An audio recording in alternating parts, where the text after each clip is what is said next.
going on, guys? SmallGuard here, back with another video, and today I'm going to be giving you guys some very important tips to help you get better at NBA 2K26. And most of these tips are going to be for my guards, but they can apply to every build in the game, so make sure you guys watch the entire video. Let's go ahead and get 2,000 likes on the video if you guys want my brand new 6-6 and a brand new combo tutorial. If you're new, go ahead and hit that sub button, hit that like button, and turn on post notifications. I hope you guys enjoy the video, and let's get right into it. Now, another great tip that every point guard needs to do in NBA 2K26 is to go to your settings and turn off passive dribble hand switches. Now, the reason you want to go ahead and turn off passive dribble hand switches is because it's going to make you do random dribble moves when standing still. And when you're dribbling as a point guard in NBA 2K26, you need to make sure you're not messing up at all. One little mess up when dribbling can make the defense recover and can be a dead play, so make sure you turn this off. Now, another very important tip that point guards and everybody should be doing on NBA 2K26 is coming over to your controller settings and finding the right shot timing visual cue for you. Now, in NBA 2K25, they did have high, normal, and low risk, and basically high risk reward would give you the biggest green window in the game. But now in NBA 2K26, that is no longer going to be in the game, and everybody's going to be shooting on the same exact playing field. And as you can see, the shot timing visual cue I like to play on is push.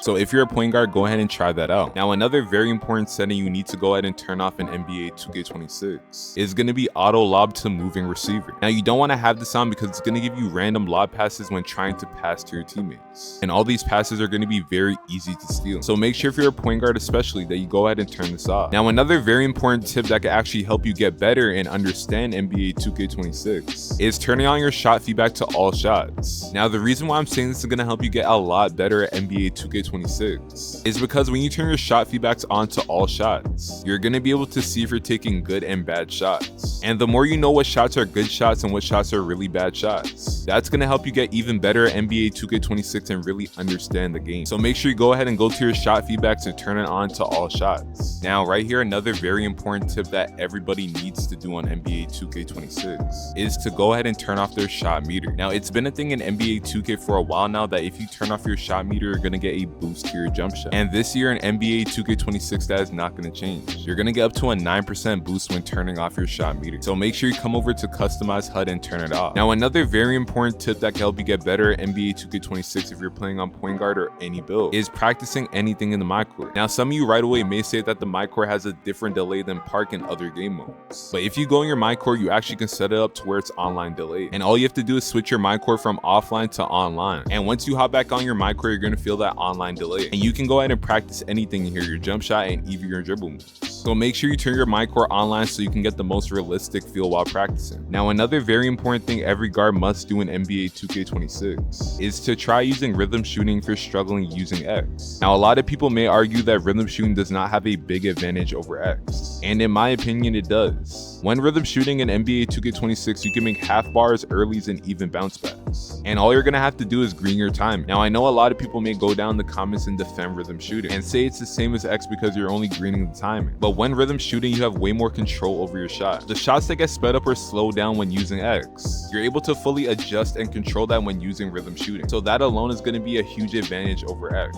So once again, if you're having trouble shooting with X, you want to go ahead and try out rhythm shooting. Now, another very important tip we're going to talk about in NBA 2K26 is using the correct takeover. Now, you need to make sure when using any takeover in NBA 2K26, you have the takeover ability D-bomber and blur. When using D-bomber takeover, it's going to allow you to hit some crazy shots. As you can see right here, I'm fading from the other team's free throw line, and by being a shooting threat from so far out, it's going to open up your offensive game. It's going to force the defense to make a decision. And when using blur takeover, it's going to be very overpowered as well. If you go for a meter dunk, your green window is going to be fully green, and it's going to be impossible to miss a dunk. And when using blur takeover as well, it's going to give you increased ankle breakers so you can get by your defender. So make sure when using any takeover in NBA 2K26, you look for blur and D-bomber takeover ability. Now, another very important thing everyone needs to do on NBA 2K26 is to go to the art of shooting gym and complete your lethal zones. Now, ever since purple lethal zones were introduced into NBA 2K, they've always given you a bigger boost to your green window than regular hot zones, and in NBA 2K26 that's going to be no different. So once you walk into the art of shooting gym, you're going to see lethal shooter with the logo above his head. You're going to walk up to him and click A. You're going to see 1 week for 1 lethal zone, 2 weeks for 2 lethal zones, and 3 weeks for 3 different lethal zones, and every single time you're going to pick 3 weeks for 3 different lethal zones. Now with this, you're gonna have to shoot against lethal shooter, and usually he is pretty easy to beat, but if you are having trouble, you need to make sure your game difficulty is on rookie, and if you do mess up, you can always dashboard and try again. So make sure you come to the art of shooting gym and you complete your lethal zones. Now another tip that everybody, not just point guards, should know about on NBA 2K26 is how defense and contests are gonna work. Now in every single one of my guard builds, it doesn't matter if it's a small or a tall point guard, I have a very high perimeter defense. And most of my builds that have a very high perimeter defense get challenger on gold, Hall of Fame, or legend. But in NBA 2K26, having a high block is going to matter a lot more. NBA 2K Labs just did a test showing that block is going to matter a lot more, and jumping at your defender is going to matter a lot more than perimeter defense. So when you're making a point guard build, you need to make sure you have a high block and a good amount of perimeter defense. And make sure you try and jump at your defenders. Now another very important thing that all guards need on NBA 2K26 are some good sigs. And as you can see right here, I'm gonna put it up on the screen. I'm gonna have some of the best sigs in the game for all my tall and small point guards. So make sure you go ahead and put this on. Now another very important tip that all builds, especially my point guards, should do is to go ahead and complete your weekly workouts.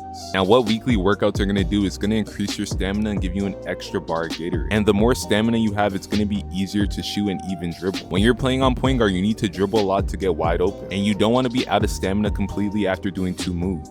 So the 4 easiest workouts to do to get a perfect score and get your extra Gatorade turbo bar is going to be the agility ladder, box jump, squats, and the punching bag. So make sure you come to the Gatorade training facility and complete your weekly workouts. Now another very important tip that everybody should know about in NBA 2K26, it's going to be a very basic one, but buying boost and buying Gatorade. Now just like turning off your meter, buying boost is going to be a very well-known tip already throughout the 2K community. When you buy jump shot boost, it's going to increase your green window even more, and even with other boosts as well, if you want to play another position, if you want to buy a rebounding boost or steal boost. And when buying Gatorade, especially if you're a point guard, you need to make sure that you're buying both of these Gatorades. You're going to be buying Muscle Milk and Gatorade Thirst Quencher. And yes, this year in NBA 2K26, I would recommend buying 2 different Gatorades because the stamina in NBA 2K26 is going to go down very quickly. So make sure you guys are always buying boost and Gatorade. Now another very important thing everybody needs on every single NBA 2K to become a good shooter is having all your badges maxed out. Now I'm going to go ahead and give you 2 really easy badge methods that even helped me max out my shooting right away. Now the first badge method I'm going to give you guys is by far to me the best one in the game, and that is going to open core athletics and grinding your badges there. Now the reason why I say this is by far the best badge method in NBA 2K26 is because you're going to get up to 3 times badge progression every single game you play, and there's no cap on the amount of games you play. You can play this all day until you max out all your badges. And another great badge method is going to be the one everybody knows about, and that is grinding the street ball courts. These 3v3 courts are going to give you a bunch of badge progression as well, and they're 3v3 games that go up to 21, so they're very quick. And just like open core athletics, you can play an unlimited amount of games. So make sure you do either of these badge methods to max out your shooting badges right away. Now another very important thing we're going to talk about when it comes to shooting better in NBA 2K26 is how to maximize your use of the shooting build specialization. Now in every build specialization in NBA 2K26, you're going to get cap breakers, a max +1 and a max +2 for that category. And for shooting, it's going to be very important to know what to use it on. At goal number 6, you're going to get a cap breaker for your shooting. And since we're at the start of NBA 2K26, most of us don't have a really high 3-pointer. If you're playing on a small point guard, you most likely have anywhere from a 91 to a 93 3-pointer off rip. And if you're playing on a taller ISO build, you might have a very high mid-range or maybe even a high 3-pointer as well. So I'd recommend you use that cap breaker on your mid-range or 3-pointer. And we are going to get another cap breaker at goal 8 that you can use on your 3-pointer or mid-range depending on your build. Now at goal number 7, we're going to get a max +1. And this is going to be very important because it can make your build even more overpowered. In NBA 2K26, we get a bunch of max +1s and max +2s. Last year in NBA 2K25, we never got this many max +1s and we never had max +2s. So it's very important to know what to use it on so you can maximize your build. So for example, right now I have a 93 3-pointer. Let's say I put my goal 6 and goal 8 cap breakers on my 3-pointer to give me a 95 3-pointer. With that 95 3-pointer, I'm going to get set shot specialist on Hall of Fame and limitless range on goal. So we can use that goal 7 max +1 for our shooting. On set shot specialist to give us a legend set shot. Then at goal number 9, for every build specialization category, you're going to get a max +2. So with that 95 3-pointer, since we already have set shot specialist on legend by using our max +1 that we get at goal number 7, We're gonna use our max plus 2 now on limitless range to move it from gold all the way up to legend. And mastering how the build specialization works, you can really maximize your shooting performance and even your build. So now instead of having gold badges, I now have 2 of the best shooting badges in NBA 2K25 on legend. Now, if you made it all the way to the end of the video, go ahead and type WSG down in the comments. I hope you guys enjoyed the video, and I'll be back soon.